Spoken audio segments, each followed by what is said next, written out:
could believe that a young woman in her 20s, just starting to build her career, would face unimaginable cruelty from her own manager? The physical assault, the public humiliation, the stripping away of dignity. It should have destroyed me completely. But in less than 48 hours, I transformed from a broken victim into something else entirely. What I did next shocked everyone who thought they knew how this story would end.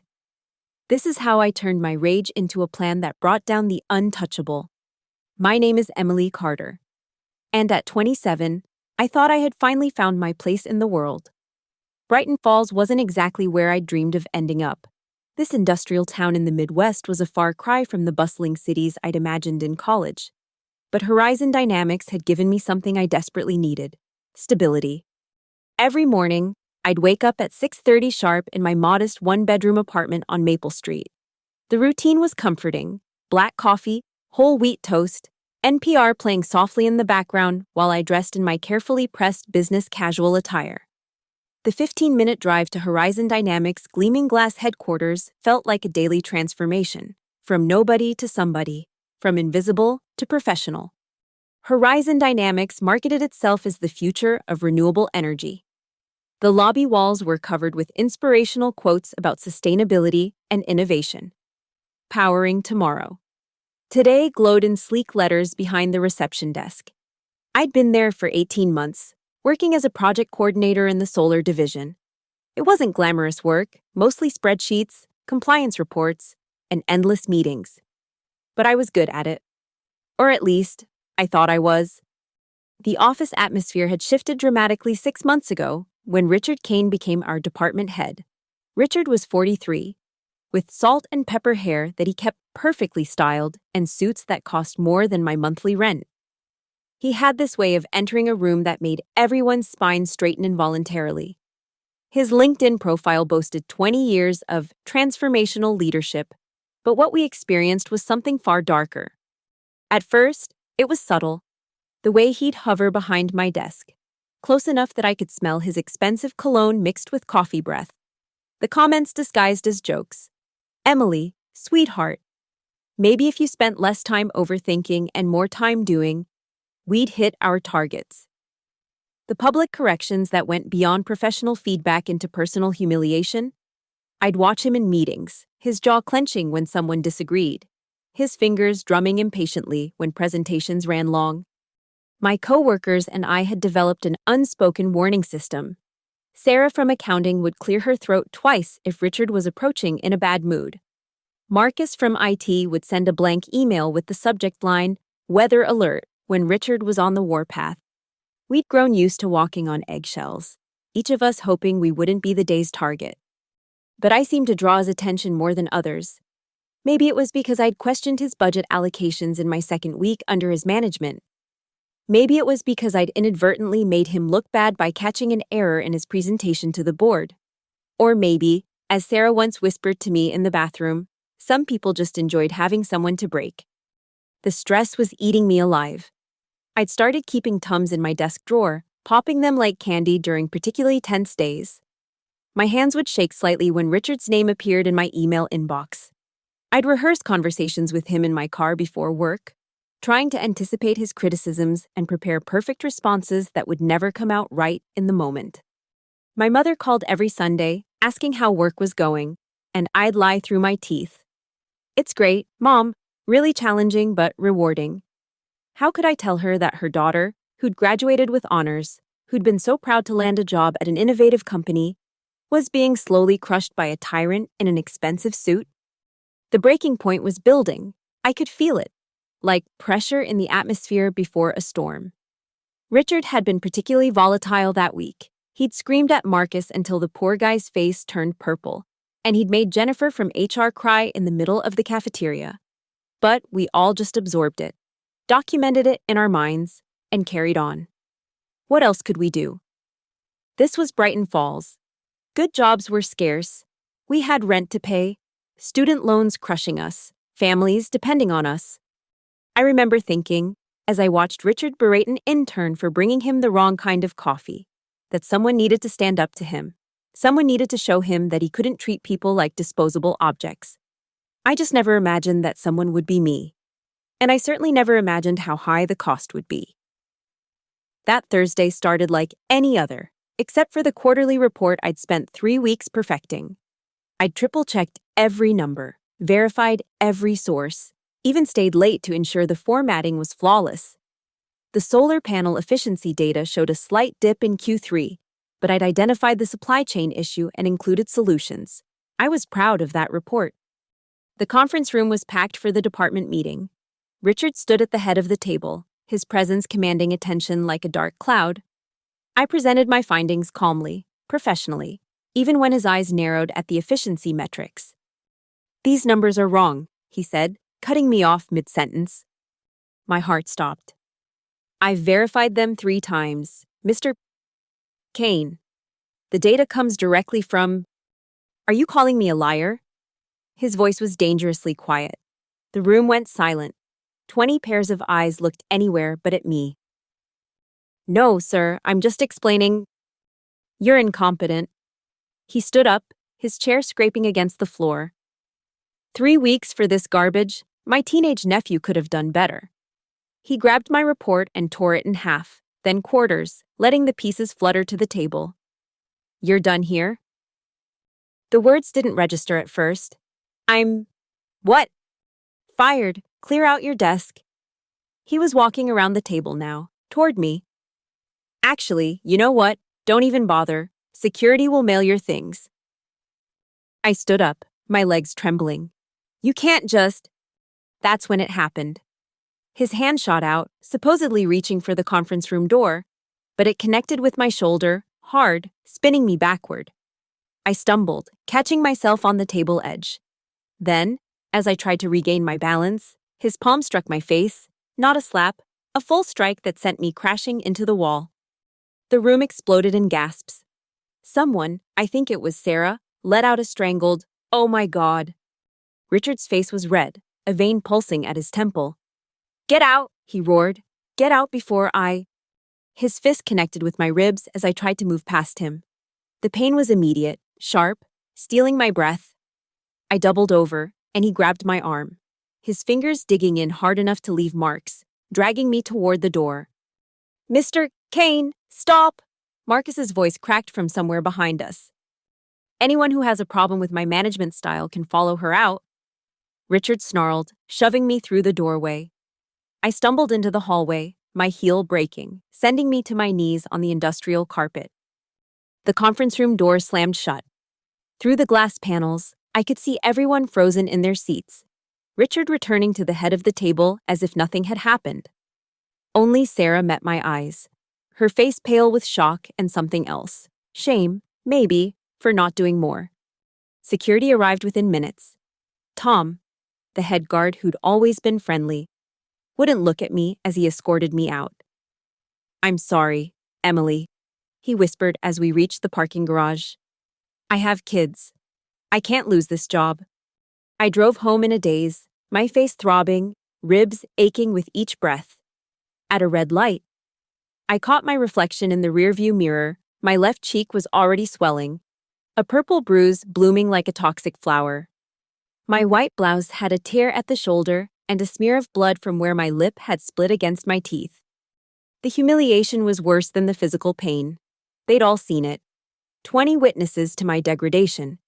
And not one had stood up. They'd watched Richard Kane assault me, and they'd stayed silent. I understood why. We all had bills, responsibilities, fears. But understanding didn't make it hurt less. I pulled into my apartment complex and sat in my car for 20 minutes, unable to move. My phone buzzed with texts. Sarah. "Are you okay? I'm so sorry." Marcus. "That was assault. You should press charges." Jennifer from HR. "Please call me when you can." But there was one text that made my blood run cold. Unknown number. "You say one word about what happened today, and I'll make sure you never work in this industry again. R.K." That's when the shock began to transform into something else. Something harder, sharper, more dangerous than fear or sadness. As I finally climbed the stairs to my apartment, each step sending pain through my ribs, A thought crystallized in my mind with perfect clarity. Richard Kane had just made the biggest mistake of his life. He thought he'd destroyed me, but he'd actually just set me free. Free from fear, free from playing by the rules, free to fight back with everything I had. My apartment had never felt smaller. The walls seemed to close in as I stood in my bathroom, cataloging the damage under the harsh fluorescent light. The left side of my face had swollen into a grotesque purple landscape.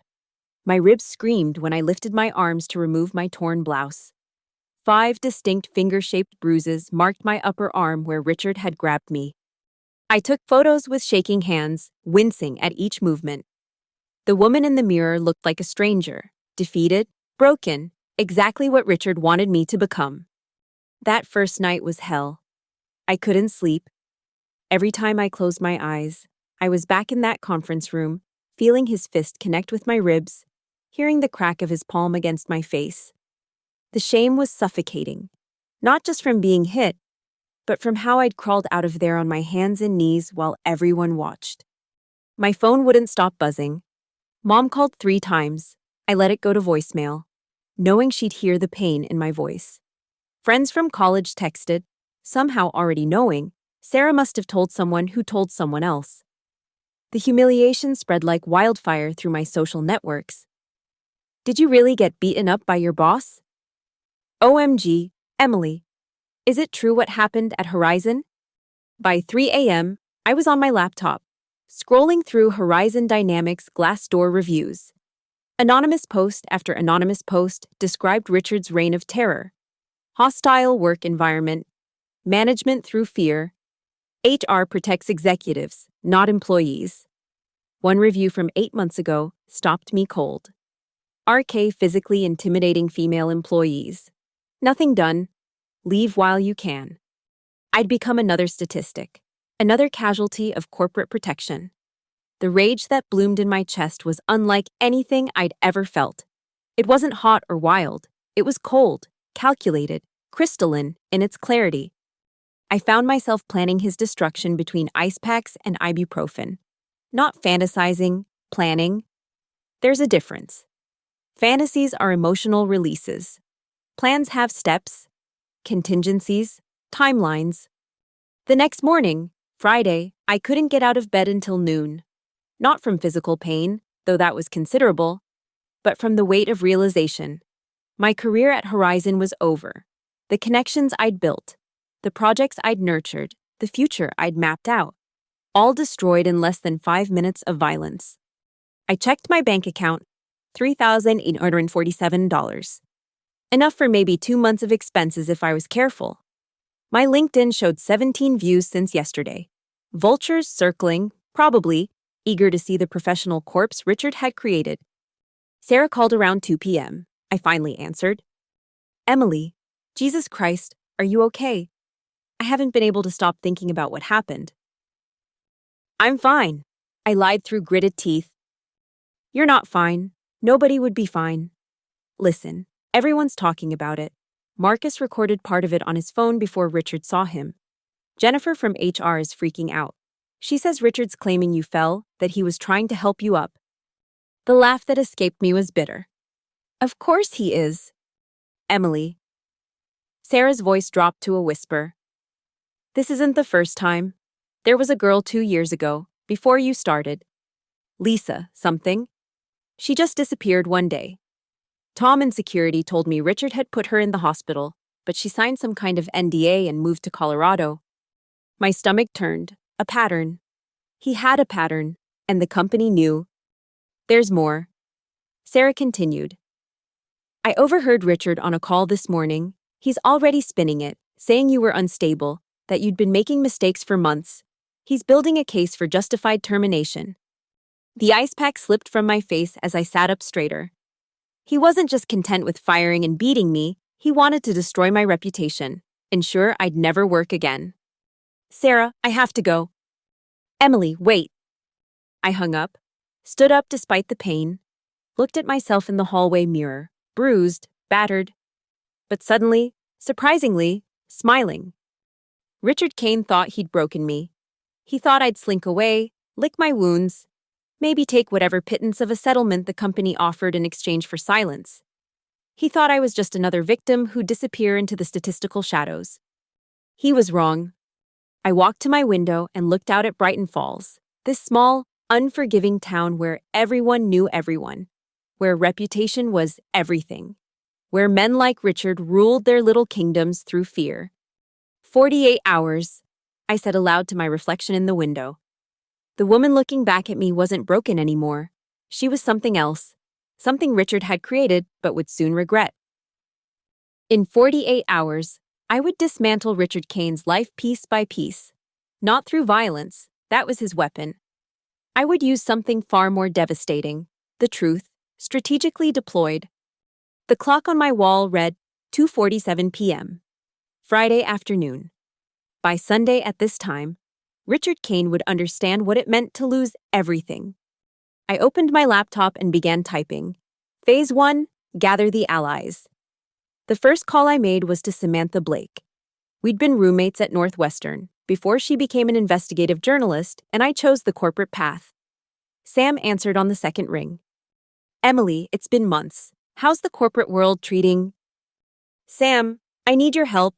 Something happened. The playfulness in her voice vanished. Tell me everything.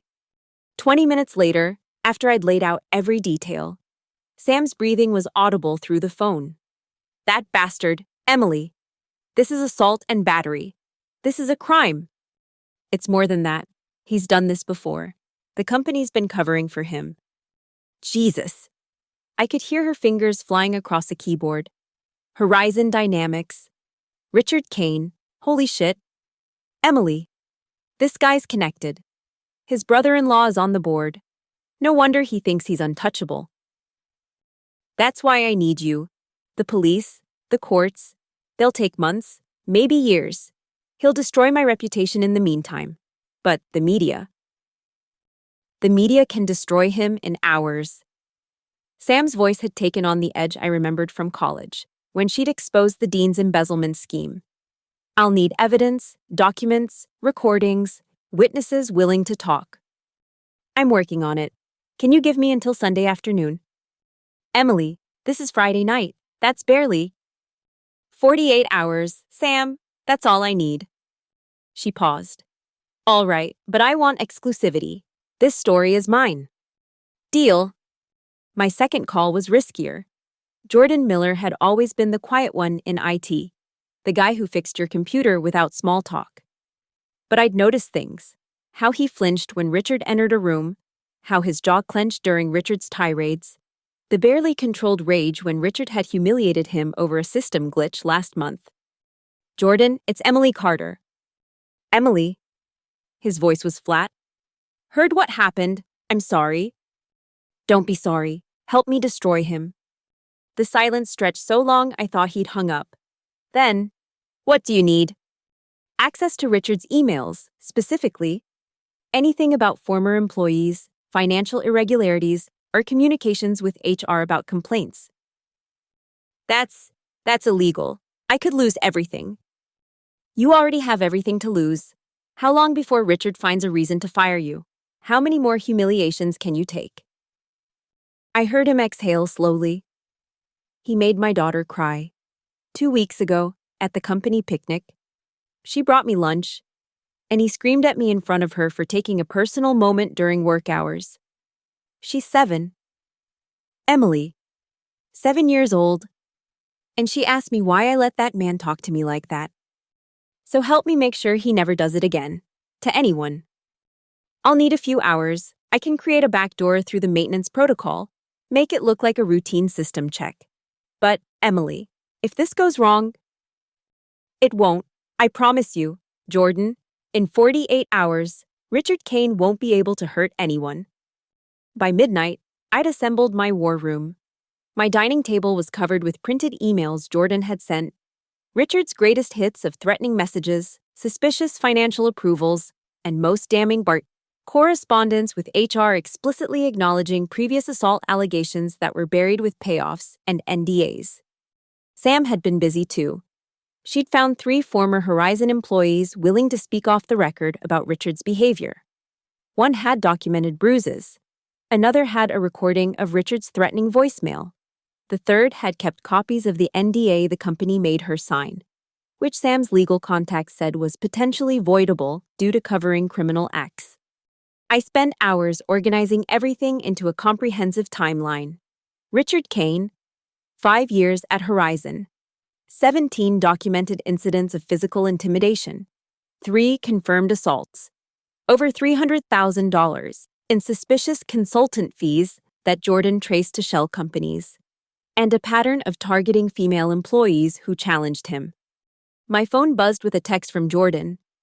Found something else. Richard's been stealing proprietary solar tech data, sending to competitors, have proof. Corporate espionage, that would destroy not just his career, but land him in federal prison. I looked at my reflection in my laptop screen. The bruise on my face had darkened to deep purple-black, but my eyes were clear, focused. Richard thought he'd beaten me down. But he'd actually done something far more dangerous. He'd freed me from fear, from playing by rules that protected men like him. Another text, this one from Sam. My editor's interested. If you can deliver what you're promising, this goes national. Sunday evening news cycle would be perfect. Maximum impact, Monday morning. I smiled, wincing as it pulled at my split lip. Sunday evening, less than 36 hours away. Phase 2, I typed on my laptop, begins tomorrow. Richard Kane was about to learn what happened when you created a victim with nothing left to lose and everything to gain. He was about to understand that sometimes the person you destroy becomes the architect of your own destruction. Saturday, 2:47 a.m., exactly 36 hours since Richard's fist connected with my ribs. I sat in my car 2 blocks from Horizon Dynamics, wearing dark clothes and a baseball cap pulled low. My hands weren't shaking anymore. Adrenaline had replaced fear. Jordan had disabled the keycard tracking system for maintenance between 3 SUO and 4 NAR a.m. 1 hour to get what I needed. The security footage would show nothing but a routine system update. The building was eerily quiet as I entered through the parking garage's emergency exit.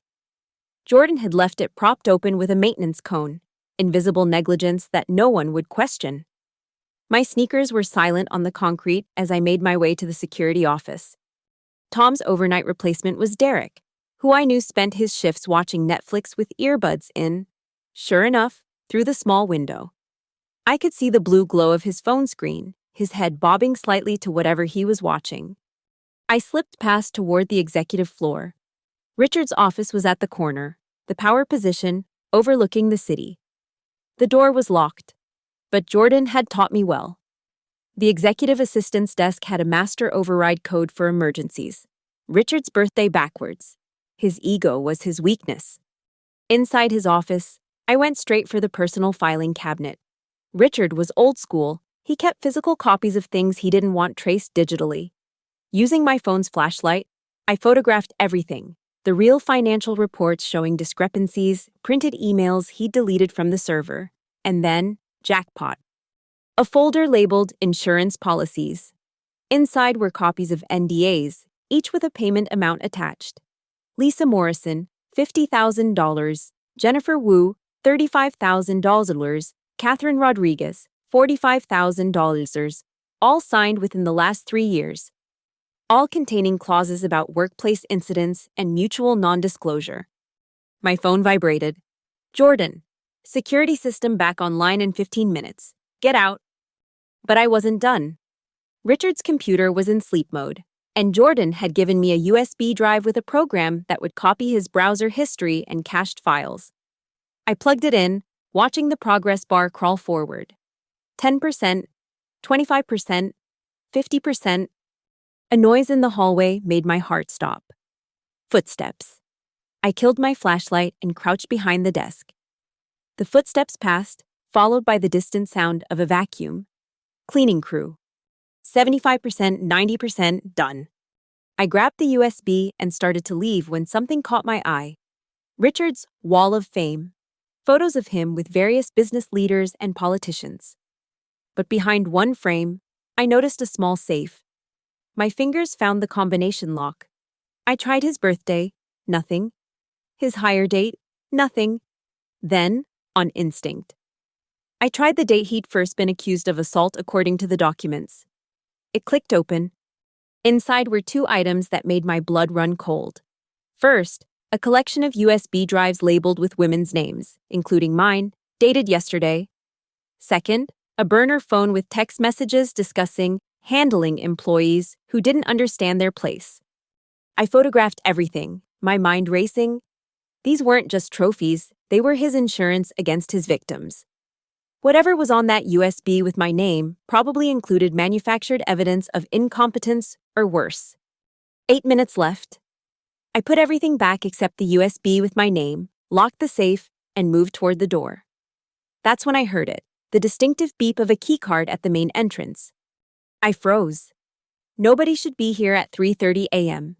Through Richard's window, I saw a figure entering the building, even from the 5th floor. I recognized that walk. Richard himself. My phone buzzed frantically. Jordan. He just logged into the VPN from the building. Get out now. I slipped out of his office, pulling the door silently closed. The executive floor had 2 exits, the main elevators and the emergency stairs.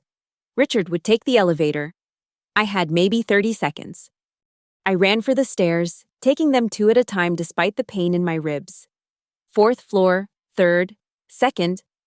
I could hear the elevator ascending, that mechanical hum that usually meant nothing but now sounded like a countdown to disaster. Ground floor. I burst through the emergency exit into the parking garage just as my phone showed 3:58 a.m., 2 minutes before the security system would record my presence. I made it to my car and slumped in the driver's seat, watching the building. Richard's office light turned on 5 minutes later.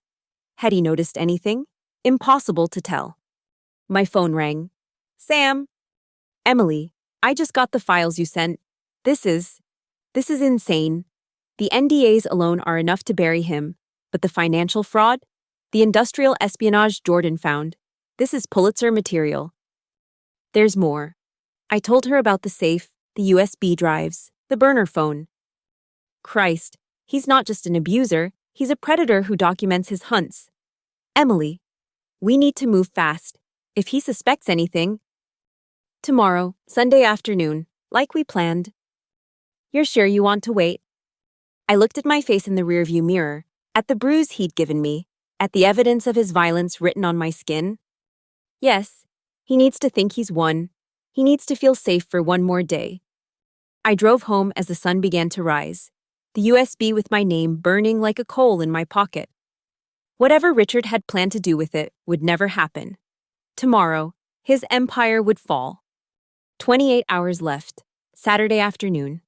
The pieces were moving faster than I'd anticipated. My phone hadn't stopped buzzing since noon.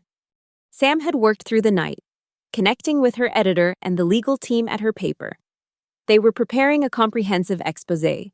But she needed one more thing: corroboration from current employees willing to go on record. That's when Sarah called. Emily, something's happening. Richard's been in his office all morning making calls. He looks panicked. My stomach tightened.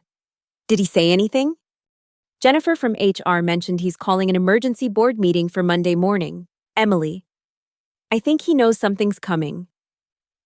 I couldn't wait. If Richard was already mobilizing his defense, I had to strike now.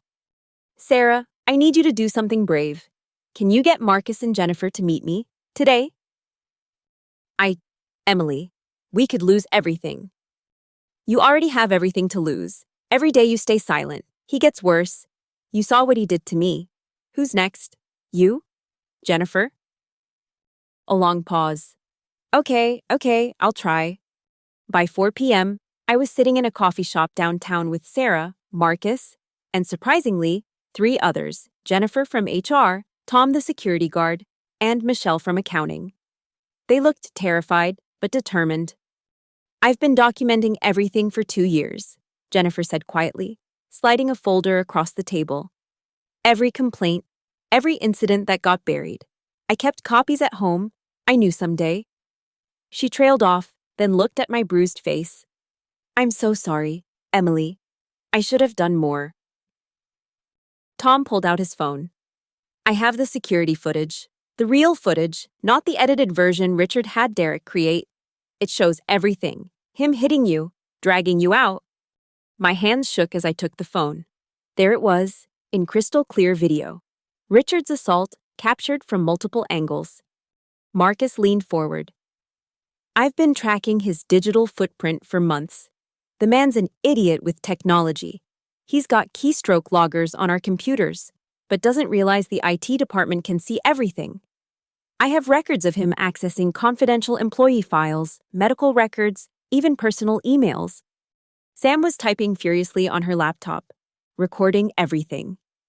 This is incredible. You're all willing to go on record? They exchanged glances. Jennifer spoke first. Yes, it ends now. My phone rang.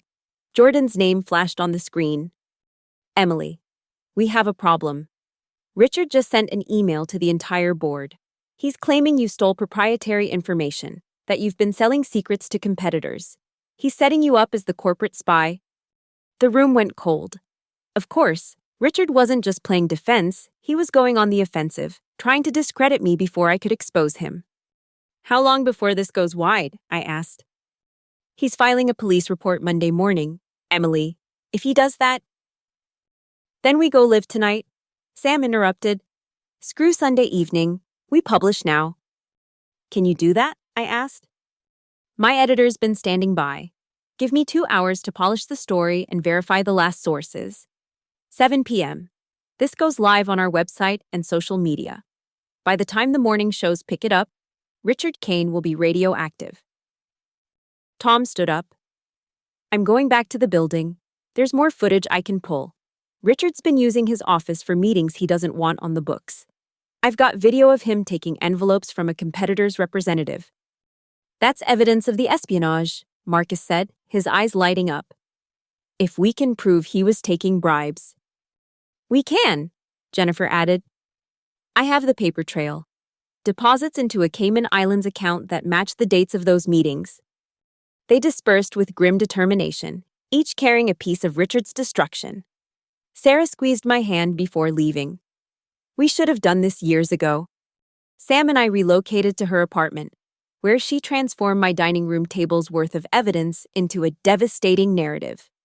She wove together the assault footage, the financial crimes, the pattern of abuse, and the corporate cover-up into something that would be impossible to ignore or spin. At 6:45 p.m., she looked at me. Last chance to back out. Once this goes live, there's no taking it back. I thought about Richard's text threatening to destroy my career, about the USB with my name on it in his safe, about Lisa Morrison and the other women who'd been silenced with money and legal threats. Do it! At 7 p.m. sharp, the article went live. Executive at major energy company accused of assault, fraud, and corporate espionage, employees break silence. Within minutes, it had 100 shares. Within an hour, 1,000. Richard Kane began trending.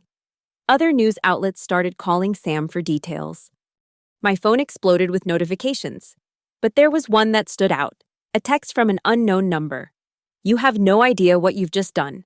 See you in court. RK. I smiled, typing back. See you on the news first. The countdown was over. The storm had begun. And Richard Kane was about to learn what it felt like to be the one getting hit. Sunday morning, 9 a.m. The story had exploded overnight. 20 million views. 3 major news networks had picked it up. My phone had died from the constant calls and messages. But I wasn't done. The board had called an emergency meeting for 10 a.m., moved up from Monday after the story broke. Jennifer had texted me. They wanted to hear from me directly. I stood in front of Horizon Dynamics, wearing my best suit, my bruised face uncovered. No makeup to hide what Richard had done. Sam was beside me with her camera crew. Behind us, a crowd had gathered, employees, reporters, even some protesters with signs reading, "Justice for Emily," and "End Workplace Violence." Tom met us at the entrance. The board's waiting. Richard's already up there, screaming about lawsuits and defamation. The elevator ride felt eternal. My ribs still ached, but I stood straight. This was my moment. The boardroom was packed. 12 board members sat around the mahogany table, their faces grim. Richard stood at the far end, his attorney beside him. When he saw me, his face contorted with rage. "You lying bitch!" He started toward me, but his lawyer grabbed his arm. "Mr. Kane, control yourself." The board chairman, Walter Preston, said coldly. He turned to me. "Ms. Carter, we've reviewed the evidence. It's extensive." I walked to the center of the room, feeling every eye on me. It's also just the beginning. Would you like to see what else I have? I pulled out my laptop, connecting it to the room's display. The security footage played first, Richard striking me, the violence clear and undeniable. Several board members gasped. "That's doctored," Richard shouted. "She's setting me up." "Then explain this." I played the audio Jordan had recovered, Richard on his burner phone, discussing removing a problem employee. His voice was unmistakable. The room went silent. I continued, methodically presenting evidence, the NDAs, the financial fraud, the industrial espionage. With each revelation, Richard's face grew paler, his attorney whispering urgently in his ear. "This is entrapment," Richard finally exploded. "She broke into my office. She—" "You mean this office?" I pulled out the USB with my name on it. "The one where you kept fabricated evidence against employees? Where you stored trophy videos of women you'd intimidated?" Walter Preston stood up. "Mr. Kane, do you have any actual defense against these allegations?" Richard's mouth opened and closed like a fish gasping for air. Then, his composure finally shattered completely. "You have no idea what I've done for this company," he screamed. "The money I've brought in, the connections. You're going to throw that away for some nobody who couldn't even do her job properly?" "The nobody who just exposed you for the criminal you are," I said quietly, meeting his eyes for the first time since Thursday. "The nobody who's about to watch you lose everything?" Richard lunged at me. Actually lunged in front of the entire board. Tom and another security guard had to physically restrain him as he screamed obscenities, threats, his mask of corporate respectability finally completely destroyed. Walter Preston's voice cut through the chaos. "Mr. Kane, your employment is terminated immediately. Security will escort you out. Expect to hear from law enforcement shortly." "You can't do this." Richard struggled against the guards. "My brother-in-law—" "Your brother-in-law just resigned from the board via email," Preston said. "He doesn't want to be associated with you anymore." They dragged Richard out, his screams echoing down the hallway. The boardroom was silent for a moment. Then Preston turned to me. "Ms. Carter, on behalf of Horizon Dynamics, I want to apologize. This never should have happened. We failed you and many others. We'd like to discuss—" "I don't want money," I interrupted. "I want change, real change, an independent investigation, a new reporting system that bypasses local management, and I want you to void every NDA that was used to silence Richard's victims." The board exchanged glances. That would expose us to significant liability." "You're already exposed. The question is whether you handle it with integrity or let the courts decide." After an hour of heated discussion, they agreed to everything. As I walked out of the building, Sam met me with a huge grin. "Richard's arrest is already trending. The FBI is involved now because of the espionage. He's finished. Emily, completely finished." I stood on the sidewalk where, just 3 days ago, I'd sat in my car, broken and humiliated. Now, Richard Kane was the one leaving in disgrace. His career destroyed, his freedom in jeopardy. "How does it feel?" Sam asked, her camera rolling. I looked directly into the lens, knowing Richard would see this. Knowing every person who'd ever been silenced by someone like him would see this. "Like justice," I said simply. "It feels like justice." The afternoon sun cast long shadows across Brighton Falls as I walked out of Horizon Dynamics for the last time. My cardboard box held only a few personal items. Everything else had been mailed to me after the assault, but I'd wanted to come back one final time, to walk out on my own terms. The parking lot was nearly empty. Most employees had avoided coming in after the news broke.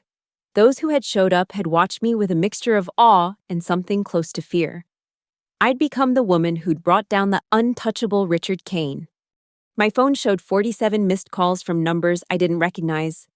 Lawyers, probably. Job offers, maybe. Other victims wanting to share their stories. I'd deal with them later. Right now, I just needed to breathe. The local news van was still parked outside, but I walked past without comment. Sam had gotten her exclusive. The story had won. Richard was in federal custody, his assets frozen, his reputation destroyed beyond repair. The other women he'd hurt were coming forward, emboldened by seeing him fall. But I didn't feel triumphant. I felt empty. Clean. Like I'd burned out an infection that had been poisoning me for months. Sarah caught up with me at my car. "Emily, wait." I turned to face her, this woman who'd finally found her courage when it mattered. "I'm sorry," she said, "for not speaking up sooner, for letting it get this far."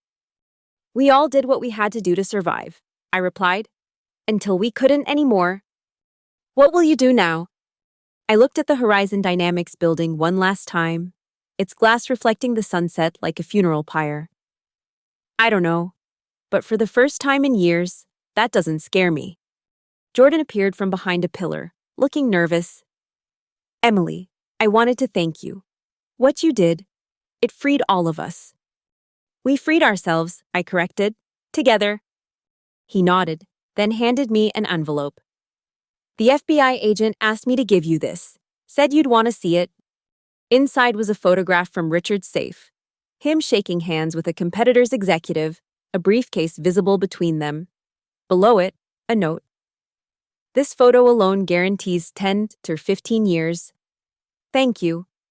Agent Martinez." I should have felt satisfaction. Victory. Something. Instead, I just felt the weight of my bruised ribs as I breathed, the ache in my face that was finally starting to fade. Richard Kane had thought violence was power. He'd believed fear was control. He'd assumed silence was submission. He'd been wrong about everything. Marcus ran up, breathless. "Emily, CNN wants an interview. They're offering—" "No." The word came out firm, final. "I've said what I needed to say." I got in my car, leaving them standing in the parking lot, in my rearview mirror. I watched the Horizon Dynamics sign grow smaller, then disappear entirely. My phone buzzed with a text from an unknown number. For a moment, my heart clenched. Richard had sent his first threat from an unknown number. But when I checked at the next red light, it was from Lisa Morrison, the woman who'd been Richard's first known victim at Horizon. "Thank you for doing what I couldn't. You gave me my voice back." Then another, from Jennifer Wu, then Catherine Rodriguez, woman after woman, thanking me for what they saw as heroism. But I wasn't a hero. I was just someone who'd been pushed past her breaking point and decided to push back. The bruises would fade. The nightmares would eventually stop. Richard would serve his time, though probably not enough. Horizon Dynamics would implement their reforms, though probably not enough. The world would keep turning, and somewhere, another Richard Kane would be terrorizing another Emily Carter. But maybe, just maybe, that next Emily would remember this story, would know that fighting back was possible, would understand that sometimes the system that protects the abusers can be turned against them. I pulled into my apartment complex as the sun finally set. 48 hours. That's all it had taken to destroy a man who thought himself invincible. 2 days to turn victimhood into victory. As I climbed the stairs to my apartment, each step hurt less than the day before. Tomorrow, I'd start looking for a new job. Tonight, I'd sleep without fear for the first time in months. My laptop sat open on the kitchen table, Sam's article still on the screen. The headline had been updated. Richard Kane indicted on 47 counts, victims continue coming forward. I closed the laptop with a small, cold smile. When justice doesn't come to you, sometimes you have to become justice itself.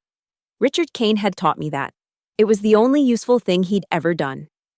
The woman who'd walked into Horizon Dynamics on Thursday morning was gone. The woman who'd crawled out was gone too. In their place stood someone harder, sharper, unafraid. Someone who knew that power wasn't in the fist that strikes, but in the voice that refuses to be silenced. Someone who understood that revenge, served cold and calculated, tastes exactly like justice. Thank you so much for listening to this story. I'd love to know where you're listening from. Drop a comment below and let's connect. If this story resonated with you, please subscribe to the channel and share your thoughts. Your experiences and perspectives matter. And I read every single comment. Until next time, stay strong and never forget, your voice has power.